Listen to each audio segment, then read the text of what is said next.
Hello everybody, welcome to Chris Plays Everything. Today I'm playing the Stanley Parable. I've played this a little bit already. I was trying to record my playthrough with it and kept having technical difficulties with the equipment. But here we are, try number 5. I'm going to go through, try to find some different endings, because there are a lot of endings in this game.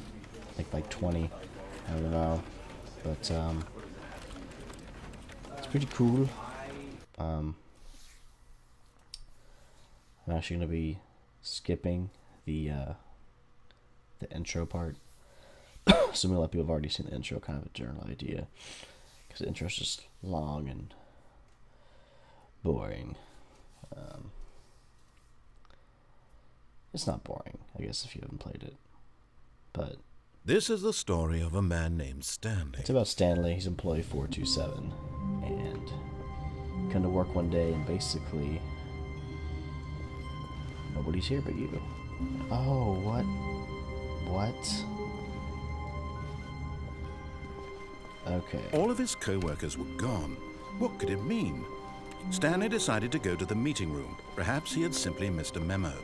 Okay, so I've played through this a few times already, and it's never had all these papers on the floor.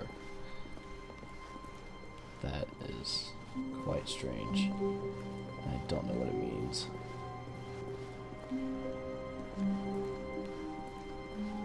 And they're gone. When Stanley came to a set of 2 open doors, he entered the door on his left. So we're going to... we'll listen for a little bit.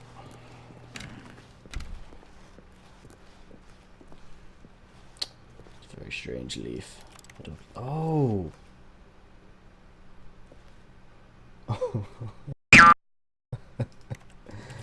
It's an Asian. It's Asian. Did it all change? What the hell? He must be a developer. Yet there was not a single person here either. Feeling a wave of disbelief, Stanley decided to go up to his boss's office, hoping he might find an answer there. I don't want to go there. What do people want? Things, money, more money. Let's make graphs about things and money. We have our new product. I like the broom closet. He freaks out. Stanley stepped into the broom closet, but there was nothing here, so he turned around and got back on track. I'm gonna stay here all day. Coming to a staircase, Stanley walked upstairs to his boss's office. Yeah? I think he's gonna go down.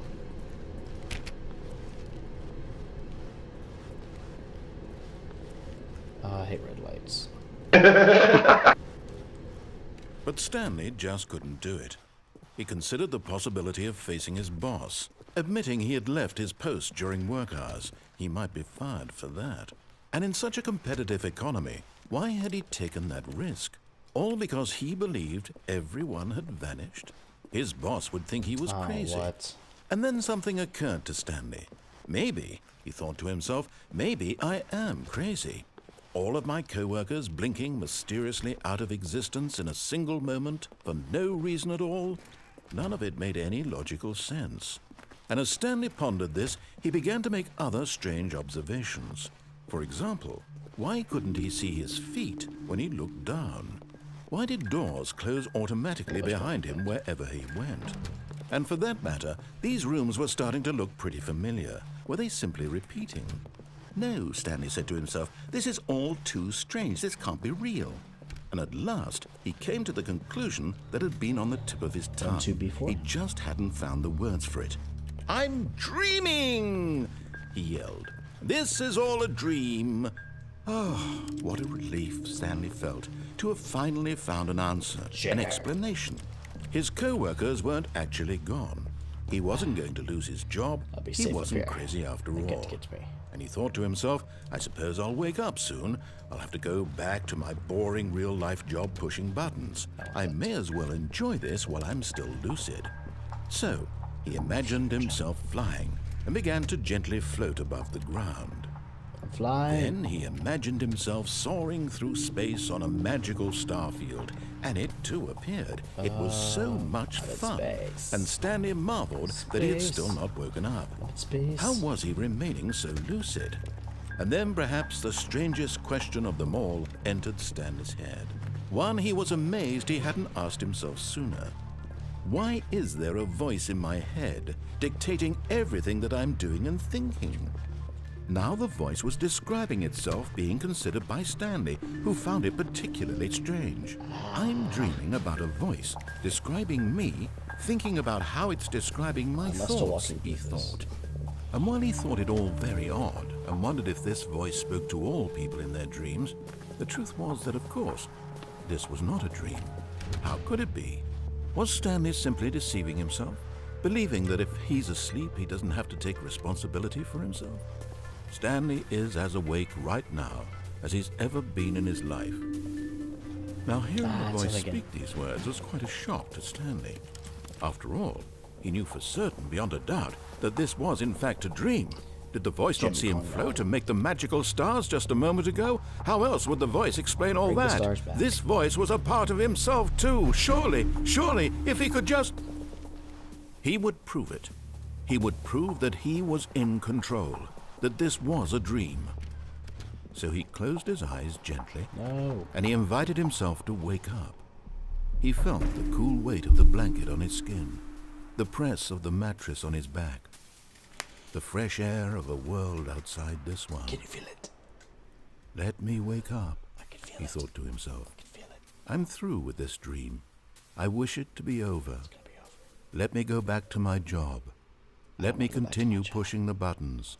Please, it's all I want. I want my apartment, and my wife, and my job. All I want is my life exactly the way it's always been. It's not working. My life is normal. I am normal. I am normal. Everything will be fine. I am okay. He's gonna cry. And he opens his eyes. Stanley began screaming. Please, someone, wake me up. My name is Stanley. I have a boss. I have an office. I am real. Please, just someone tell me I am real. I must be real. I must be. Can anyone hear my voice? Who am I? Who am I? And everything went black. What is going on? What was that? This is the story of a woman named Mariella. This is the Stanley Parable. Mariella woke up on a day like any other. She arose, got dressed, gathered her belongings, and walked to her place of work. But on this particular day, her walk was interrupted by the body of a man who had stumbled through town talking and screaming to himself, and then collapsed dead on the sidewalk. And although she would soon turn to go call for an ambulance, for just a few brief moments, she considered the strange man. He was obviously crazy. This much she knew. Everyone knows what crazy people look like. And in that moment, she thought to herself how lucky she was to be normal. I am sane. I am in control of my mind. I know what is real and what isn't. Do you? It was comforting to think this, and in a certain way, seeing this man made her feel better. But then she remembered the meeting she had scheduled for that day. The very important people whose impressions of her would affect her career, and by extension, the rest of her life. She had no time for this, so it was only a moment that she stood there, staring down at the body. Poor Stanley. And then she turned and ran. Run. Run, Mariana. Miss Stanley. Thing. Is that it? Is that an ending? All the papers are gone. I don't understand. I don't understand you. All of his co-workers were gone. What could it mean? Stanley decided to go to the meeting room. Perhaps he had simply missed a memo. That's him again. He's everywhere.